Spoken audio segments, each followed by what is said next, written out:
Hey guys, so I wanted to make a video about the CAGED system and try to explain it in very simple terms because I think it's a very useful, or it is a very useful tool, but it gets a bit confusing, and it isn't when you really understand what it's saying and what it means and how to apply it. So basically what the CAGED system is it explains that you could play any major chord along the fretboard using 5 shapes. When we're talking about shapes, we're talking about the shapes of the chords C, A, G, E, and D when they're in the open position. C, A, G, E, and D. So these are chords, but they also have shapes associated to them, right? So we all visualize a shape when we're playing these chords, right? That's going to be our placement of our fingers on the fretboard when we play these chords in this position. The cool thing about guitar is that these shapes are all movable down the fretboard. Now we are going to have to modify them as we move them down. We can't just play them as is, right? And the way we modify it is by barring it. These are how bar chords are kind of born, right? And the reason we bar it is because of this part of the guitar right here. This is called the nut. And so basically when you're barring a chord, what you're doing with your finger, your index finger, is your finger is basically replicating the nut. So that's why you don't bar anything when you're in open position, because of the nut. So if you wanted to move these positions down the fretboard, you have to take this with you. So imagine the C shape like this. Visualize it as if this is barred. Oh, if I could play it right. Right? So we could move this down the fretboard to any fret. And now this is a chord. What chord is it? This is what I want to explain. This is what I want to simplify for you. So let's get into it. So let's go through each shape one by one. Okay, so let's start with the C shape. Now, what makes this a C shape? Well, we have root notes, and I like to think of them as chord identifiers. They tell you what chord you're playing. So where are they? They are, we have one here. This is a C note. That's where your ring finger is. We also have one down here where your index is. I want you to ignore this one and only think about this one. So if this note in this position tells us that this is a C chord, that's going to apply, the same rule is going to apply when we move it down. So let's pick a random fret here. So where's our pinky? Which was, right now it's our pinky. It used to be where our ring finger was, right? Now it's our pinky now because we're using this finger to bar. So our pinky in this position, right, is on the E sharp note. So that means this is your E sharp chord. So that's going to apply to every single fret, right? So here our pinky is on the F note. So this is your F chord. And that same rule is going to apply to every single shape. So let's move on to our A shape. So this is your A chord. How do we know that this is an A chord? Well, you have your open A string. That's one root note or one chord identifier. You also have one down here. I want you to ignore this one, and we're only going to pay attention to the open A string. So when we're talking about open strings, even your strings open are notes. So I want you to imagine that the notes are actually coming from the nut.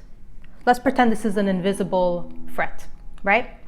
So if our A note on our open A string is coming from here, well, when we bar, let's pretend that we're barring, so our root or chord identifier is going to be where our index is, right? So if we move this shape down, picking a random fret here, our index is now on the C sharp note. So this is your C sharp chord. Let's move on to the G chord, the G shape. So this is a very hard shape to play barred because we kind of ran out of fingers here, right? So what we could do is just play the top half. So we're not even going to play these 2 fingers here. We're only going to play up here, these 2. Okay? What makes this a G chord, right? Well, we have a G note up here, right? So this is your root note or chord identifier. So if we were to bar, right? Pretend like we're barring, and we'll move it to any random fret. So when you're, side note, when you're playing this shape here, you don't even have to bother barring all the way up here, just because your two fingers are taking care of those notes, right? So all you have to do, these aren't being played anyways, is my point, right? So you could just bar the last 4 strings. So just like here, where your root indicator was right up here, right? Same thing is gonna apply. So now we are on the B, I was about to say B, the B sharp, it's just the C note. We are on the C note, our pinky's on the C note, so this is your C chord. Now let's go to our E shape. So what makes this an E chord? Well, again, you have your open E string, and you have your E here, where your ring finger is. So I want you to ignore the E down here and only think about the open E string. So if we were to bar that, our chord identifier in this shape is going to be where our index finger is, right? So if we move the shape down, right now my index finger is on the A note, so this is your A chord. Now let's go over to the C shape. This one is the easiest one because this one you could actually move as is. You don't have to bar this one at all because it's very hard to play barred, just like the G shape was. So the reason why we don't have to bar this chord is because we're not going to be playing any open strings. We're only going to be playing the top 3 strings here. So the root identifier in this shape is going to be where your index finger is, right? This is the D note, so this is the D chord. So if you want to move it anywhere really, now we're on the F note, so that's your F chord. So let's go over one by one the chord identifiers in each shape. So in the C shape, it's where your pinky is. In the A shape, it's where your index is.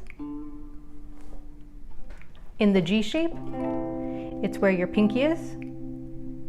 In the E shape, it's where your index is. And in the D shape, it's where your ring finger is. So this method is going to require you to know the notes on the fretboard, which if you're learning to play guitar, I suggest that's one of the first places you should start. It's probably the most useful thing to know. But I think probably the most important thing to know when playing guitar is where the notes are. So if you want to just begin by memorizing the notes on the E, A, and B string, because that's where your chord identifiers are in the CAGED system. So it's a good place to start. So I hope that helped. I hope it helped to simplify it a little bit for you. Maybe it filled in some gaps that you were a little bit confused about. So let me know what you think.